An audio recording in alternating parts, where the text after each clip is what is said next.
Teacher Manly, and then I will pray before start. Heavenly Father, thank you for Jesus Christ, who came to this world and then died on the cross for our sins according to the scriptures. And then he was raised according to the scriptures. We fulfilled all the Old Testament. And then I'm going to present your ministry on the maps. So let us go at your time, and then let us see how you walk through whole Israel and to reach out all the people. Then be with us this time, and then send us Holy Spirit to understand your ministry. Thank you. I pray in Jesus' name. Amen.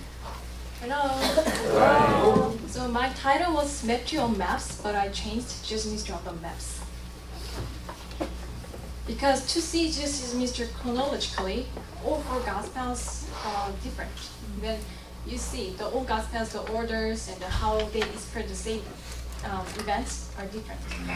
So then I tell about the life of Jesus from before his birth to after his death and resurrection, but each Gospel has a distinct emphasis. It's like hearing the same story from all four different points of view. So I'm gonna wrap up briefly. The Matthew, as a Levite and tax collector, he wrote in detail, and then he focused on fulfillment of Old Testament.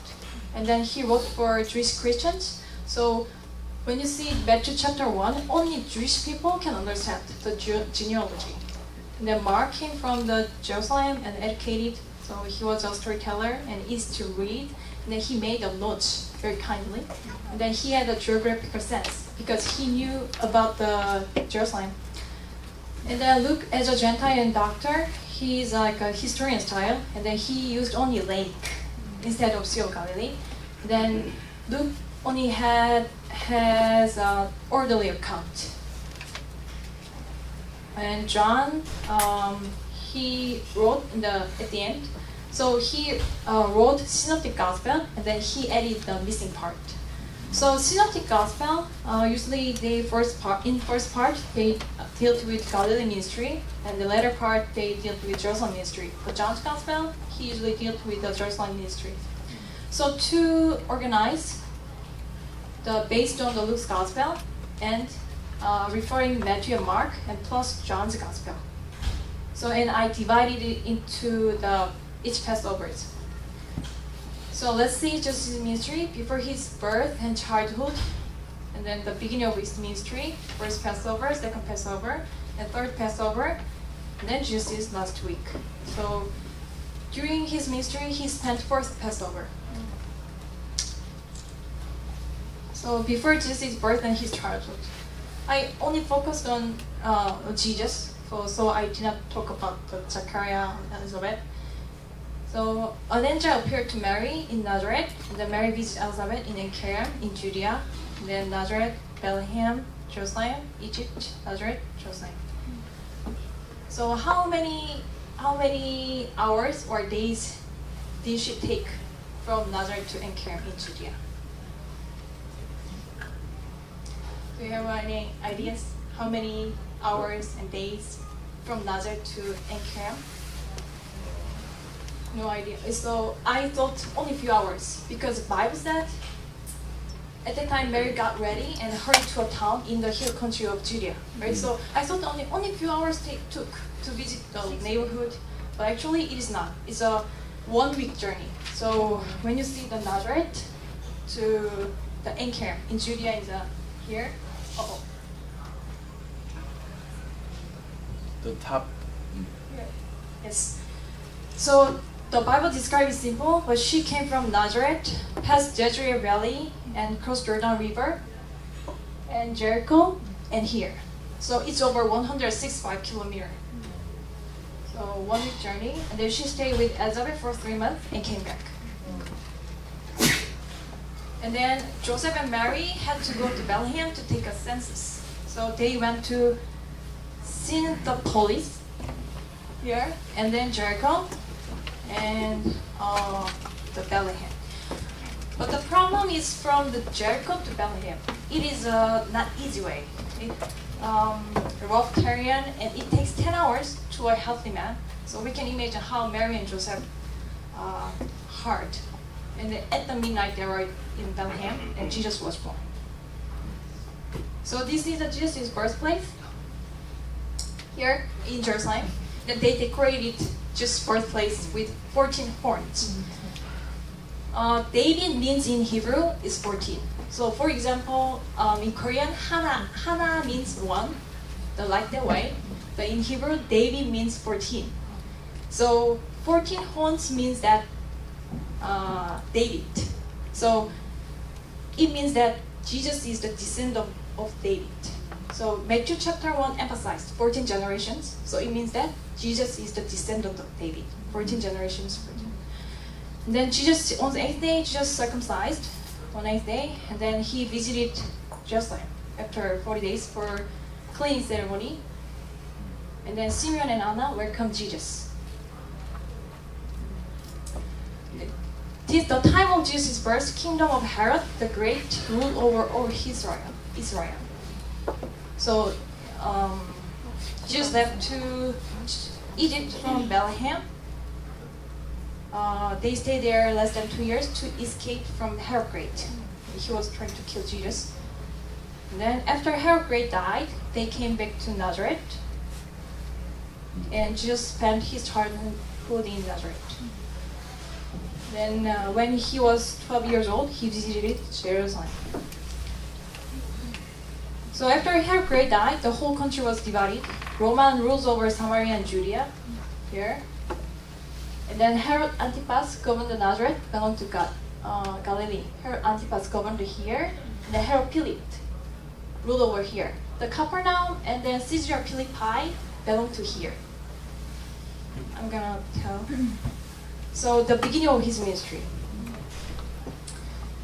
So Jordan River and Mount of Temptation and Galilee Cana. So John baptized the people on the other side of Jordan. Here. Then when Jesus ministered in Galilee, there were a lot of people who were baptized by John Baptist. Because Galilean people had to go through this way to go to Jerusalem. So most of people in Galilee were baptized by John Baptist. So they were ready to accept Jesus' message. But Jerusalem people were not ready. So Mount of Temptation, after the baptism, Jesus went into the wilderness, where it's Judea desert. There's no specific information about that, but the west side, but many people know, the west side of Jericho Cliff is the Mount of Temptation. So this area. Then the real Mount of Temptation is Israel. So after baptism and temptation, Jesus went to the Cana Galilee, and then Jesus commanded the servants to fill the jar with the spring water, because for the ceremonial cleaning, they had to fill with the jar with spring water, and then spring water has meaning, eyes in Hebrew. So just change the water into wine, but also it means that just change the disciples' eyes. So after this, Jesus went up to Jerusalem for Passover. First Passover. So first Passover time, just visit the Jerusalem, and then after that, Sychar in Samaria, and Galilee, Capernaum, Nazareth, Sea of Galilee, and then Galilee, Capernaum. So first Passover, it was Jesus' first Passover during his ministry. So only John wrote about this missing part. Then Jesus cleared the temple, scattered the coins. Then it happened in the court of Gentiles, here. So Jesus proclaimed that the court of Gentiles is also Father's house. So the market was outside the wailing wall, but merchants gave the bribe to the priest and expanded their place. So the priest also compromised with it. But Jesus proclaimed the Gentile court of Gentiles was also Father's house. From the Jerusalem, Jesus left Judea area, and then went down to Galilee. So from Jerusalem to Galilee, common way is Jericho and Perea, this way, but Jesus chose this way. Had to go through Samaria, and then Jesus arrived in Galilee. So Galilee is Jesus' main ministry place, and there are some characters about Galilee. So it was Galilee of Gentiles. Galilee was surrounded by Phoenicia, Syria, Decapolis, Samaria, and then there were coastal roads to Asia, Africa. So gospel can be spread. Agree with the word. Then it has many names. The Sea of Galilee, and then Sea of Galilee has Kinneret. Kinneret means harp, because the shape is harp. Then Tiberias and Lake Gennesaret. So because of the shape and surrounding areas, it has many names. But only Luke called it lake, because Jewish people did not distinguish between sea and lake. The word is same, but the Gentile Luke distinguished. And then the land of shadow of death. So it was surrounded by many countries, but when they attacked, it became the land of shadow of death. So Capernaum, Bethsaida, Magdala, and Tiberias, where Jesus ministered, were all the ports. And then Jesus made Capernaum as the main center. This Capernaum, so all belong to Galilee. This is the main places.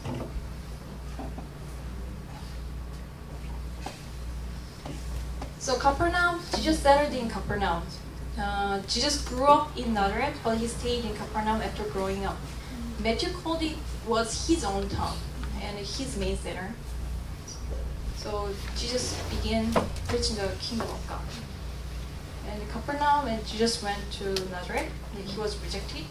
Then he went to Sea of Galilee and called for disciples. So why Jesus preached the gospel in the Sea of Galilee? He used a boat and then he went into the Sea of Galilee. Then there's a reason, because there were a lot of people. And another thing is he used the wind, because to preach thousands of people, and then there was no microphone at the time. But in the morning, the wind is flowing from the sea and then to the mountainside. So it is helping to deliver his voice to large crowd. Also, amphitheater, amphitheater in the sea, the audience faced to seaside. So it's because they are using the wind from the sea to the mountainside. In Capernaum, Jesus did these things, unclean spirit, and then Jesus healed Peter's mother-in-law. I didn't know that. I thought the Jesus' disciples were poor, but actually it was not. But Peter lived nearby the synagogue. This is a Capernaum place. Then this is synagogue place. Then this is Peter's house. And then based on the Peter's house site, they built a church. But Israel people built a house surrounding by the synagogue. So nearer the synagogue, the price is high. So Peter was kind of rich. And then Zebedee, the sons of Zebedee, also they had their own boats. Just disciples had some. Then healed the leper. Matthew mentioned it right after Jesus' sermon on the mountain, but Luke said it happened in the beginning of his ministry. Then Jesus healed the paralytic, then called Matthew in Capernaum. Let's see second Passover. Second Passover. So Jerusalem and Mount of Beatitudes, then Capernaum, 9, Galilee, Sea of Galilee, then Golgotha, Capernaum, Nazareth, Capernaum. He usually ministered in Galilee. So second Passover, Jesus healed at the pool of Bethsaida. So this is a Bethsaida, the figure. Then this is a sheep gate.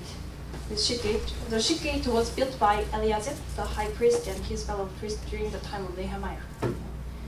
So on Sabbath day, Jesus healed the paralytic, and then Jews remembered Jesus who drove out the merchants at the first Passover, and they started to persecute Jesus.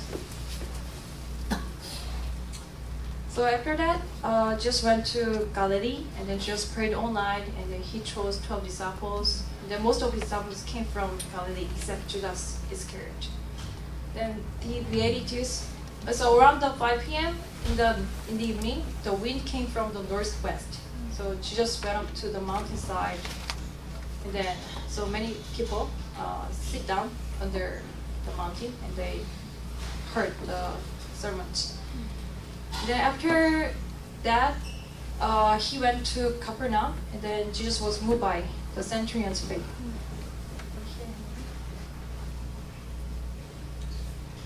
So Jesus raised the widow's son in 9. And then Jesus' ministry in Galilee is kind of prophet's ministry. And then also Elisa restored Shimonite's son's life in Shunem, so which is opposite to 9. So Shunem here. Jesus raised the widow's son reminded the Elisa's ministry. And then Jesus went to Galilee and then said in parables, sowing seeds and mustard seed, good fish and bad seeds. So there was no place to accommodate all people. So Jesus went out to teach. So usually Jesus taught them in the morning in the sea, or went up to the mountain in the evening. And Jesus gave them familiar parables to them, then surrounding areas, the things. So Jesus was after the teaching, Jesus was leaving. Then there was a storm on the way to Golgotha, which belonged to Decapolis, and Jesus calmed down the storm. Then Golgotha belonged to Decapolis. Decapolis is Gentile area. So Gentiles served 12 gods in Greek and offered pigs. So to them, the pigs are very important and precious possessions. The 2 demon-possessed men asked Jesus to send them to pigs, and then Jesus might know that. And then Jesus allowed it to them. And then people talked to Jesus to leave. Pigs cannot rush down because of the feet. The front feet are very short, and then the backside feet are long, so they cannot rush down. Because of they are really demon-possessed, they rush down. And then in Capernaum, and then Jesus healed the bleeding woman and then raised Jairus' daughter. So for his ministry, Jesus used the boats. So I think that's why Jesus also chose his disciples, fishermen, because they were very skillful to handle the boat. Then Jesus went to Nazareth, and then Jesus was rejected again 2nd times. But however, Nazareth became the biggest Christian village in Israel nowadays. Then Capernaum just sent out 12 disciples. Okay, so let's have a 5-minute break. Then let's see continue.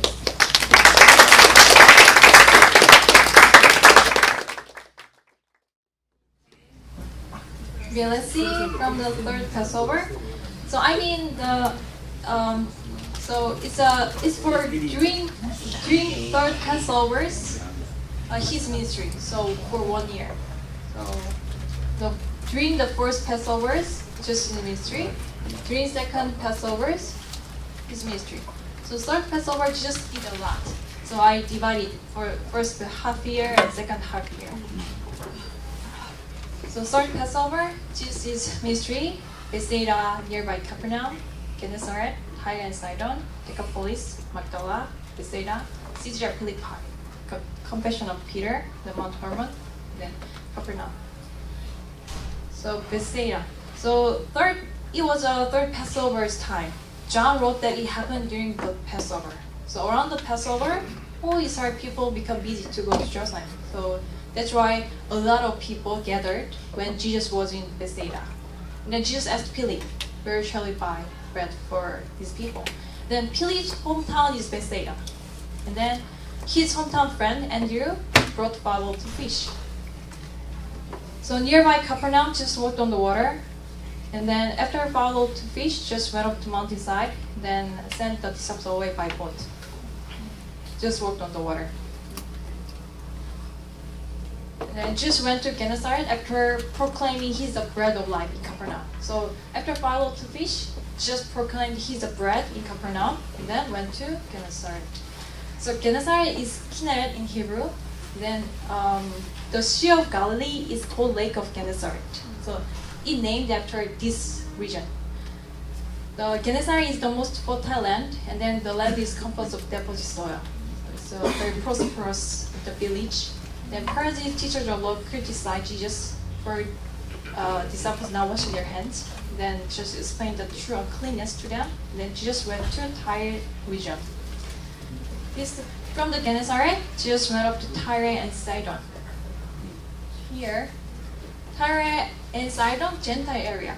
And then Tyre is the first city of Phoenicia. Jesus stayed in Sarba, which is between Tyre and Sidon. And then it belongs to Syria and Phoenicia. Syria and Phoenicia, it belongs to here. The woman, so that's why the woman was called Syrian Phoenicia in Mark's Gospel, or the Matthew called woman, Canaanite woman. And after that, Jesus went to Decapolis. Then Jesus healed the mute, and then 7 loaves to fish miracles for Gentiles. So 5 loaves to fish miracles for the Jewish people, then 7 loaves to fish is for Gentile people.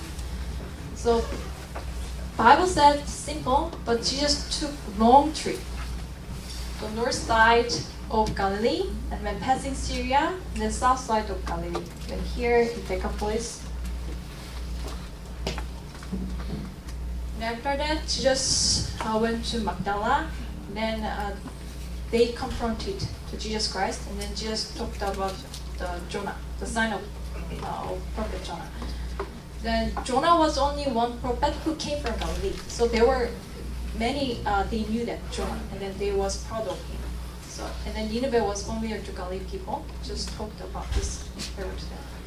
Then just went to Bethsaida, then healed the blind, and then went up to Caesarea Philippi. So Caesarea Philippi, the confession of Peter. From Bethsaida, Jesus went to north side Caesarea Philippi. The great Herod's son Philip built the city for Caesar, and then named it after his name too. So Caesarea Philippi. So there were other God's temples here. There is at that time. So Jesus asked, "Who do you say I am?" So Jesus had the intention among these other gods. Who do you think I am? I am really God. So based on Peter's confession, Jesus proclaimed, "On this rock, I will build my church." And then there is a huge rock, the Caesarea Philippi. So just might see the rock and then say, proclaimed Peter, "I will build my church on this rock." So after Peter's confession, 6 days passed, and then Jesus was transfigured on the mountain. So there are 2 opinions about the mountain of transfiguration, Mount Hermon or Mount Tabor. But Mount Hermon is more convinced because it is nearby Caesarea Philippi, and then it is the highest mountain in Israel. Now, 4 seasons is a Mount Hermon. 4 seasons there are snows, so it's not affected, just is shining too. After coming down Caesarea Philippi, just healed a demon-possessed boy and went up to Capernaum. After paying tax, just went up to Jerusalem. So it was his last journey to Jerusalem. Not last journey. I'm sorry. There's one more. So not for the Passover this time. Jesus went to Jerusalem, the Feast of Tabernacles, and then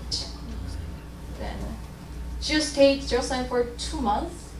Then Jesus withdrew often to Perea and Ephraim.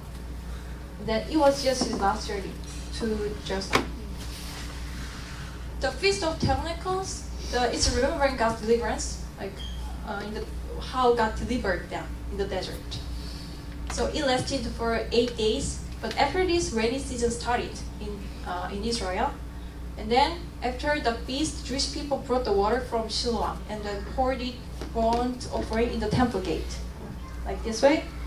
So it is remembering that Israel people drank the water welling up from the rock in the desert. So it's wrapping up the feast, then pouring the water. And then Jesus talked about rivers of living water to them this time. And then at the last day, there was a big party. Then the next day, one was caught in adultery. So everything is connected. Then Jerusalem, while staying in Jerusalem, just healed the blind. Then Jesus sent him to Siloam. If Jesus healed the blind man in the temple, he needed full obedience, because from the temple to Siloam is not the easy way. It's a sloping stairs.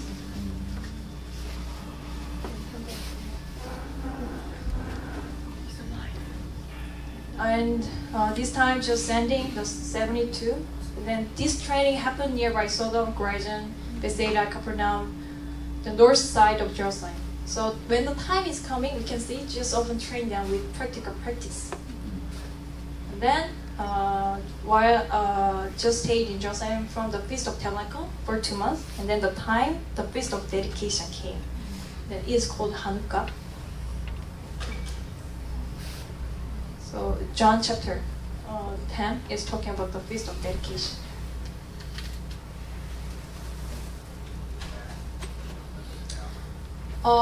After the Feast of Dedication, the people started to threaten Jesus for blasphemy. So Jesus withdrew to Perea. And then Luke, a Gentile, only mentioned his ministry here, such as Wall Street, lost coin, and so on. Only Luke talked about his ministry in Perea. Then from Perea, there are so many opinions. Perea or the Jordan River side, just stay there. And then Jesus heard that Lazarus is sick, but he stayed 2 more days and then just arrived in Bethany after 4 days of his death. So Bethany just raised the Lazarus and then just escaped to Ephraim. And then Jesus went back to Galilee. So from the Galilee to Jerusalem. So I went to Jerusalem last time. Just was travel along the border between Samaria and Galilee. Then 10 lepers came to Jesus. They were healed. Only one Samaritan came back to Jesus. And then Jesus went to Jericho to go to Jerusalem. So the Galilean people had to go through Jericho to go to Jerusalem. Then there's an ancient Jericho, modern Jericho. So Jericho is an important place to collect the tax. So Herod built the winter palace in 10 kilometers away from the Jericho, pulling the water from powerful. It became the modern Jericho. So if we understand these 2 Jerichos, we can understand the Bible verses. When you observe the Bible verses, they explain differently. Can you take a moment? What's the difference between them?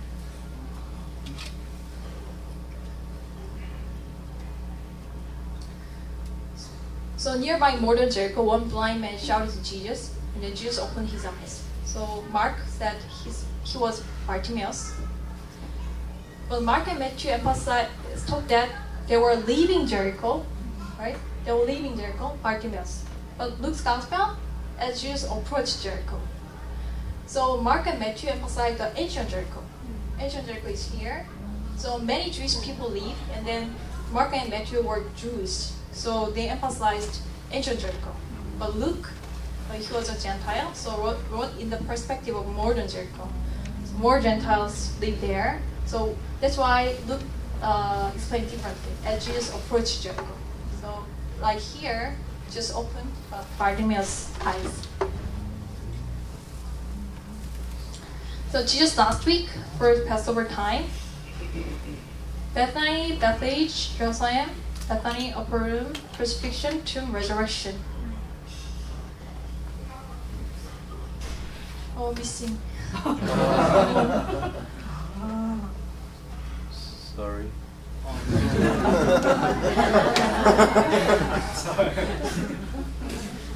So just went over to the hills toward Jerusalem. So I'm sorry. I want to show this picture. So Jericho elevation is minus 250, and Jerusalem elevation 700. So they use the word going up or went up. So went up. Bethany, before 6 days of Passover, just went to Lazarus' house in Bethany, and then Jesus anointed Jesus with a pint of pure nard. There are many opinions, but John talked it 6 days before Jesus was anointed. So it's a Sunday, triumphal entry. So Jesus came into Jerusalem riding a donkey's colt as a Solomon did in the Old Testament. So Bethany here, Bethage, and then Jesus went into Jerusalem here. So king admitted from the east to the west. The Jerusalem temple entrance faced the east, and shepherds pitched the tent facing to the east. So it means that the Messiah is coming from the east side. So Jesus proclaimed that he is a king, coming from the Bethage to Jerusalem. And on Monday, Jesus cleared the temple. It's a common thing of Jesus' first and last ministry, clean the temple. And then Jesus returned to Bethany. Then on Tuesday, there were confrontations from the Jewish religious leaders. Then Jesus talked about the tax resurrection and the widow's offering this time. Then just lamented about Jerusalem. Then on Wednesday, Jesus kept silent and he stayed in Bethany. So Matthew put Jesus' anointing around Wednesday, but John said that it happened last Saturday. So Matthew and Mark put Judas' betrayal and marriage anointing at the same passage. Chapter 26 and then chapter 14, you can see Judas' betrayal and the marriage anointing at the same time. Because to compare to people. So they had the intention to write the passage. Then Jesus kept silent on Wednesday. And then on Thursday, there was a Lord's Supper. So upper room is here, and then here's the house of Caiaphas. So while Judas betrayed Jesus, just told his disciples very nearby. And then this time's teaching is in John chapter 13 to 17. So after the feast, just went to Gethsemane to pray. Then Judas sold Jesus at silver 30 shekels, the same price with the slavery at the time. So it's a crucifixion day. So I want to see one by one. So while he was praying, Jesus is betrayed and arrested at 2 a.m. Then Jesus went to Annas, the former priest, and also Caiaphas' father-in-law. Then Annas sent Jesus to the house of Caiaphas here. And Sanhedrin assembled at the temple at the time. Then Jesus was led before the Sanhedrin at the temple. Then he was led to Pilate. Pilate went to Pilate questioned Jesus, then sent him over to Herod's palace. So appeared to Herod Antipas. Herod sent Jesus back to Pilate. Here, Pilate tried to release Jesus. Jesus is beaten and sentenced to crucifixion. Then Jesus crucified at 9 a.m. There was dead at 3 p.m. And then Jesus buried in a tomb nearby. So it's a Thursday. Jesus was in the tomb. There's a crucifixion place, and then it's a tomb place. The figure. The Golgotha.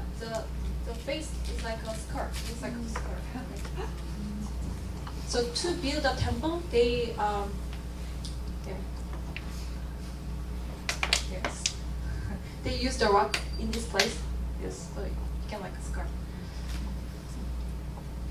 The resurrection of Jesus. The first witness of Jesus' resurrection were women, and after resurrection, Jesus appeared to the disciples who were in Emmaus. Emmaus is near in this circle. Then Jesus planted the word to them, and then their hearts were burned. Then Jesus went up to Galilee.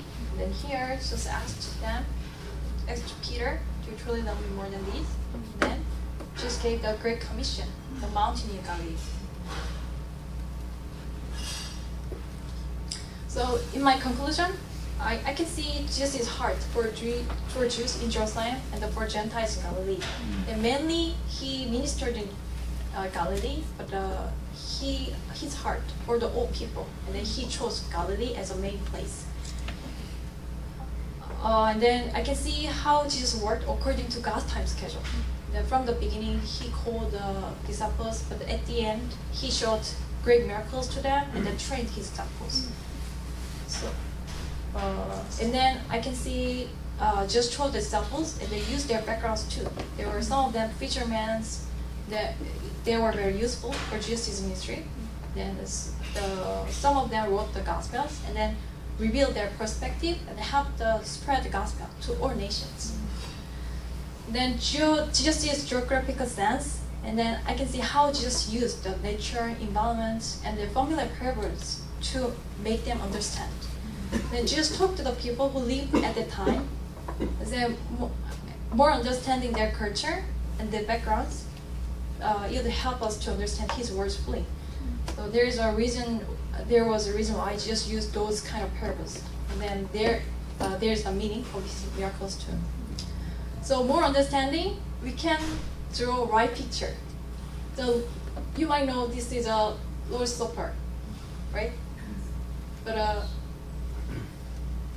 its background is 16th century, not Jesus' time. Yes. Right? So more understanding, we can write picture, as Jesus according to, then it can make us Visualize. understand the words fully. Thank you for listening.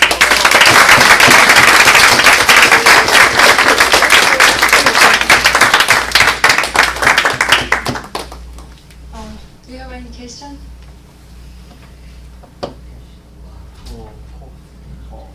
Paul? So, do you think that like Israel today and Jerusalem, all the cities today are still very important? Like, do you think that this place should remain because there are many conflicts today? So There are conflicts yeah. today, So, yes. what do you think? So, are they just historic places, or are they still do they have still Yes, importance? I believe that God, after Jesus' resurrection, Holy Spirit is here. Then God is still working in Jerusalem. So there are many conflicts because of many religious reasons. But there are strong Christians in there. So Nazareth became the biggest Christian village. And also, recently I saw the movie. There are Jewish Christians gathered together and they are building up their own community. So anyone who knows about this matter more, can you explain about Israel? I think I believe it from the research about what's the Jerusalem place really important. You know, according to Bible, God scattered all the people of Israel, but God promised that God will gather them. God is literally restore everything according to the Bible. I mean, we have to see Bible closely what is gonna happen in the next day. So God actually predicted what's gonna happen at the last day. That we can see what world is going. Actually, the restoration of Israel was really happening. Actually, hundreds of years ago, nobody think that. I mean, Israel, maybe 100,000 years ago, only people who look at the Bible see the Jerusalem, the Israel people, the restoration of Jerusalem only think about allegorically. There's no concept of restoration of Jerusalem. But nowadays we see nation of Israel now, and then we also see the restoration of Jerusalem. Actually, a few months ago, actually Trump declared Jerusalem as a capital of Israel, and actually everything is happening according to the Bible. So I think you want to really look closely what is happening. I think we need to see, open your eyes, and actually there will be a Armageddon war and everything at the place. So we have to really open our eyes with happening. I think that's very important. Thank you for your presentation. Like what Peter Lim said, all the nations are gathering to Jerusalem, and because of your presentation, I could see once again how much Jesus actually moved, and his heart was so big. He wasn't down to one location. He was, okay, I can't say that he's God, but he moved around from Tyre to Phoenicia to see the bleeding woman, many things. He was always moving, and you could see.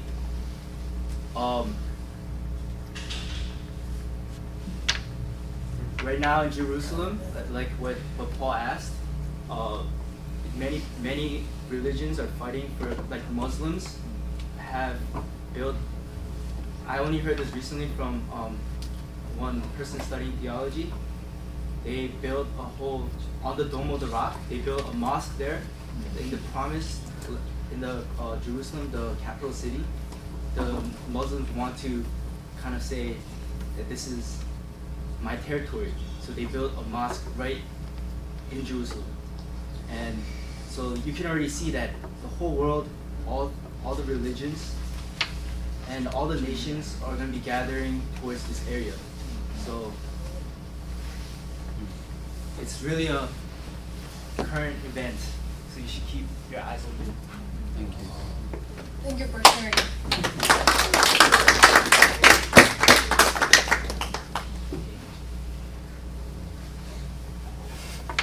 Just no question, but just a remark also that thank you for sharing, and we see that what we once said, that God is working locally in order to spread globally. Amen. Yes. Thank you.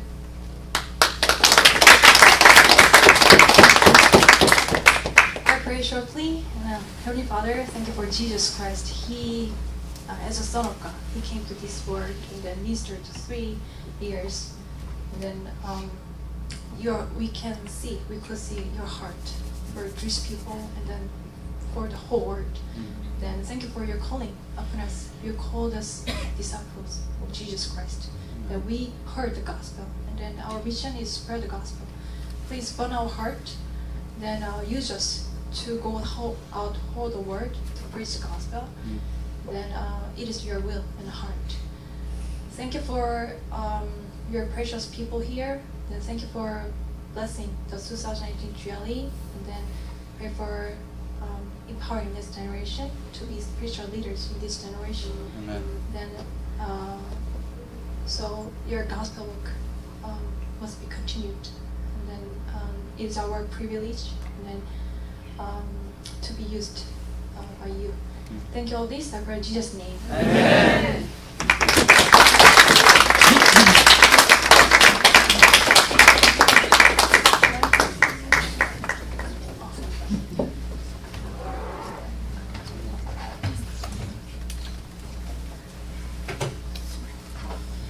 Good morning. Good morning.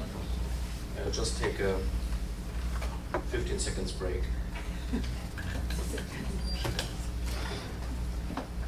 So can I have the beamer, please?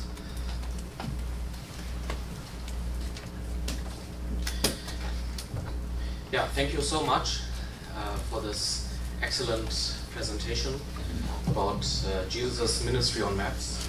So I was really amazed. It is so well researched, so thoroughly done.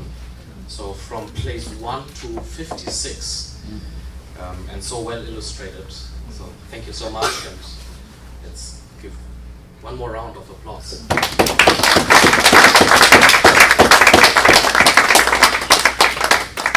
Thank you so much. And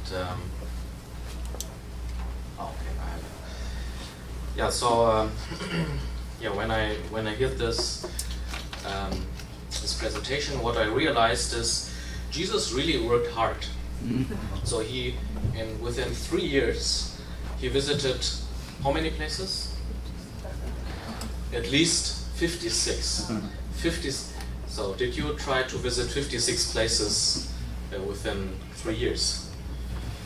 And he did it also not on his own, but together with his disciples. So I asked myself, so yesterday there was the question, how could Jesus raise 12 disciples? Even raising one disciple is so difficult, so how could he raise 12 disciples? So based on this presentation, I learned.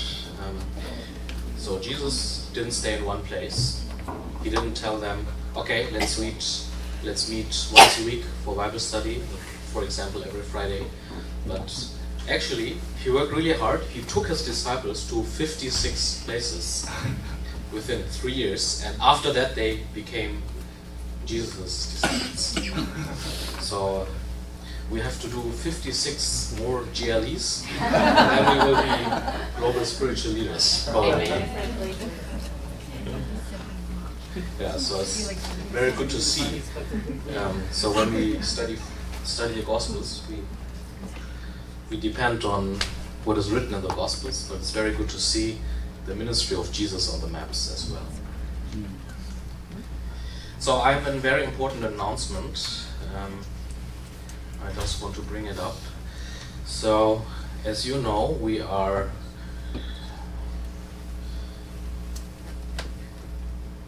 that looks strange. Anyway, we want to have some time for evaluation. So as Shepherd Joseph already told us, we have before lunch we have time to really deepen our testimony.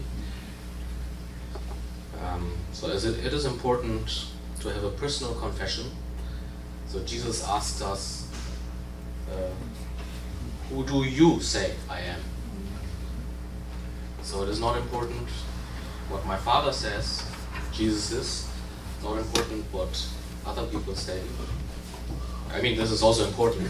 But the most important thing is, it is very important that you have, that you have a personal confession of Jesus Christ. So,